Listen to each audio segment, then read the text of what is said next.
Hello, welcome back to GradGirlRambles. Brianna here with another video.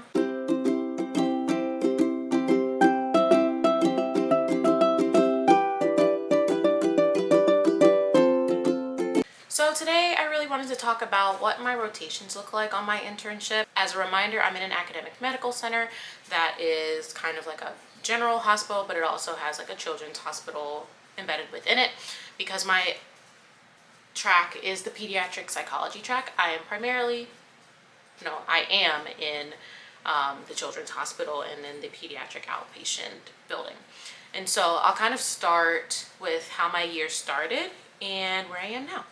I think what's really great about my internship and my rotation specifically is that because my major rotation or my major track is pediatric health, that's kind of like the main consistent thing throughout the year. And then my internship is split up into trimesters, so we have 3 kind of like blocks of rotations, and each trimester, the first 2 trimesters, your minor rotation is actually one of the other child tracks. So we have 3 tracks. We have pediatric health, we have primary care, and we have child development.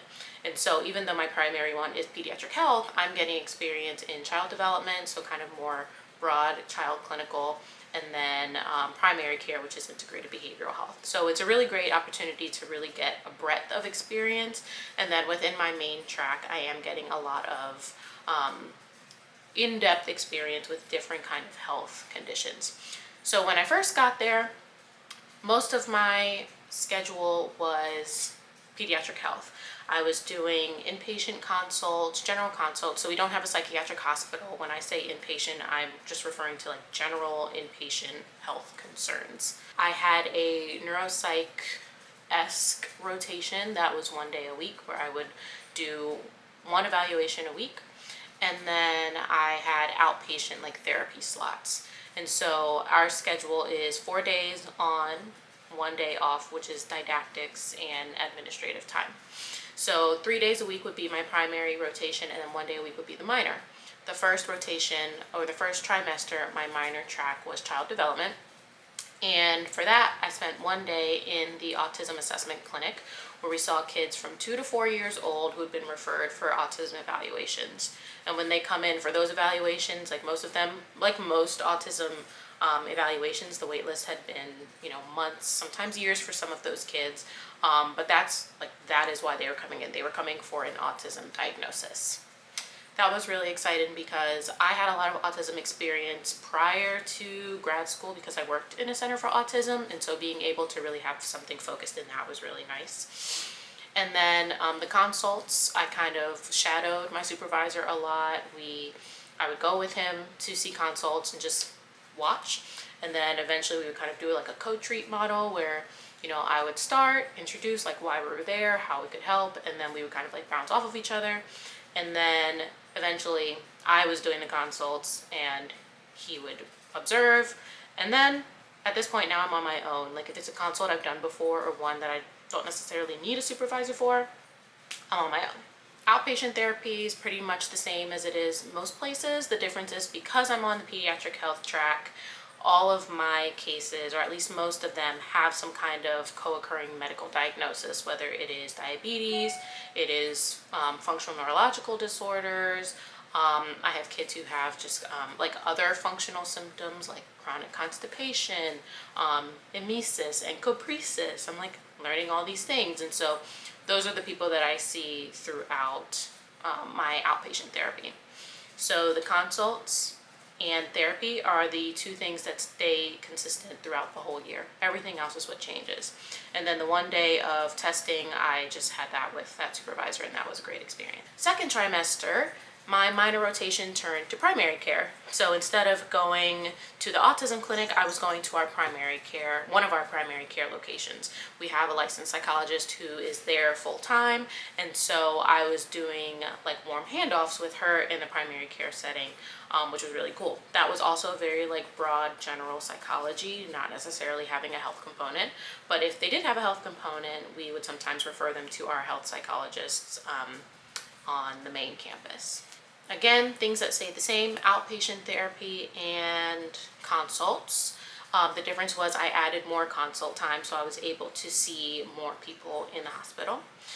The things that changed on my primary track were I had a hemonc rotation, so I worked with a psychologist who's in the hematology oncology team. And I also added a couple of different multidisciplinary clinics. So I went to the IBD clinic, and I also did diabetes clinic. I forgot to mention that I did diabetes and functional neurological clinic in the first trimester. I didn't actually see those as much because people kept canceling. So we actually rolled in diabetes clinic into my second trimester because I saw a lot of the F&D kids during the consults in the hospital. But those were really cool because then I got to work with a different team of professionals. So I was working with gastroenterologists, I was working with nurse practitioners, I was working with like nutrition and dietitians, which was really cool in those other clinics, and getting to learn about, you know, how to support families with different GI issues. And that's when I started seeing more of those patients in my outpatient therapy, because now that I had the information, I was able to see them more one-on-one. The hemonc rotation was interesting because of where it was in my schedule and because of just like days off and things like that. It got a little funky, and so I didn't see as much of that, but I was still able to go on some consults for some of the kids that the supervisor was kind of monitoring, and being able to learn more about these like blood disorders and cancers that some of the patients had. And then now in the third trimester, my schedule is a little more hectic. I have a lot more knowledge about health psych. I have a lot more knowledge about primary care and different clinics, and so they were really interested in making sure that I got the experiences that I wanted before finishing. And so what does that look like? In the third trimester, again, still have outpatient time, still have consults. Now I have a half day of each minor rotation. So I have a half day in primary care, but this one is actually focused on abbreviated autism assessments. So these are for kids who were maybe seen in the primary care setting, and instead of referring them to the autism clinic, they were seen in primary care for like an abbreviated one. These are usually reserved for kids who are a little more clear cut when it comes to their autism diagnosis. So autism assessment clinic is great because you have a psychologist, you have an occupational therapist, speech pathologist, and like a medical provider, usually a nurse practitioner. And so they get like a pretty comprehensive one. The abbreviated autism testing is like pretty much what you need for insurance purposes to make sure that the kid gets the services they need. For some kids, they're like kids who are older and were kind of like, they fell through the cracks.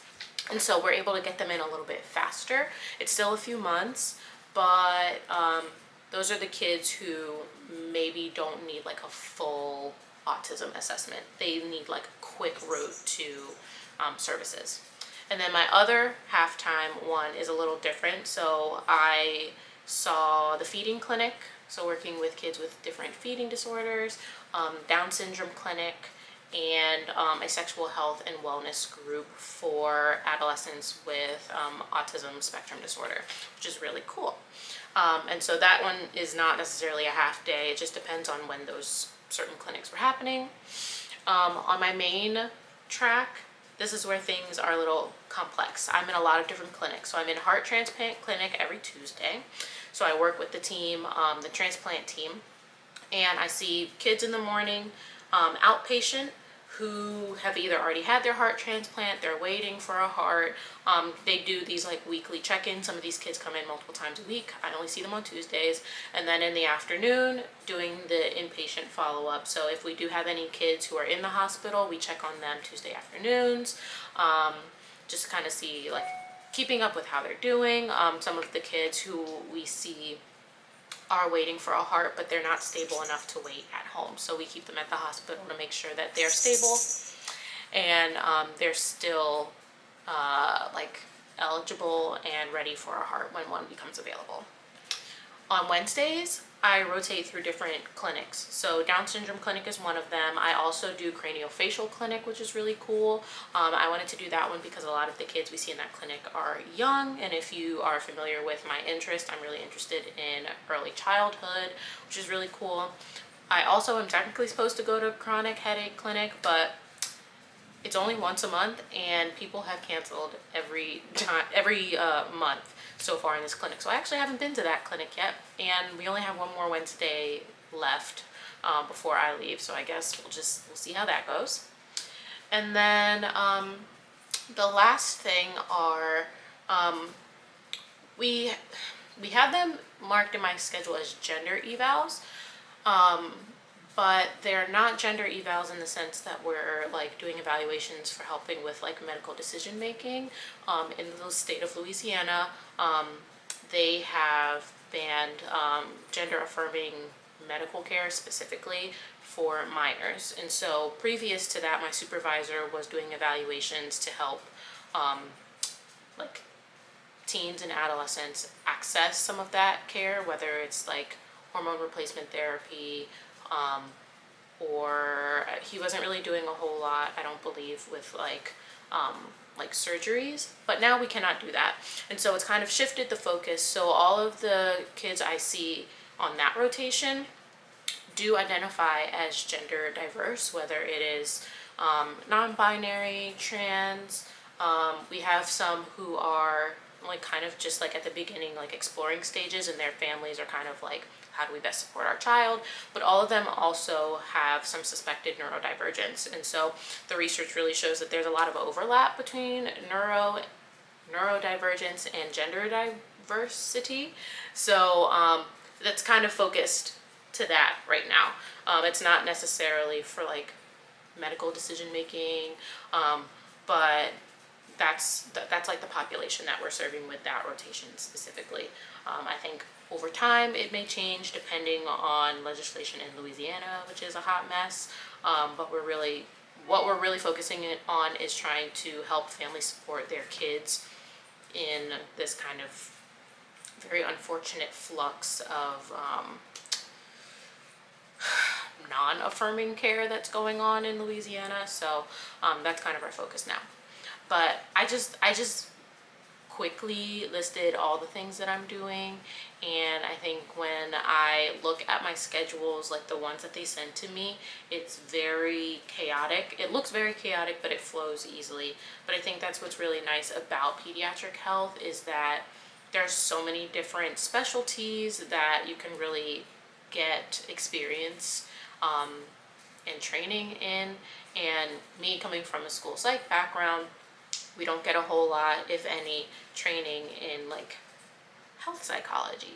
And so I strongly recommend anyone, especially those in school psych, if you have an opportunity to do some kind of health psychology, not just, pediatric, but it's a really great opportunity because the people you come across, the kids you come across, are not always going to just have psychological needs. There are going to be a lot of health conditions as well, and being able to know how to support at least a subgroup of them, having some kind of knowledge or expertise, I think would be really helpful. But I just wanted to share that because it's coming to the end of the year, and I really wanted to share what all I've been doing because I haven't made as many videos about that. So that was a lot, but I think it is helpful for other people who are interested in pediatric health psychology or health psychology in general, and maybe you didn't already have that experience. So that's that.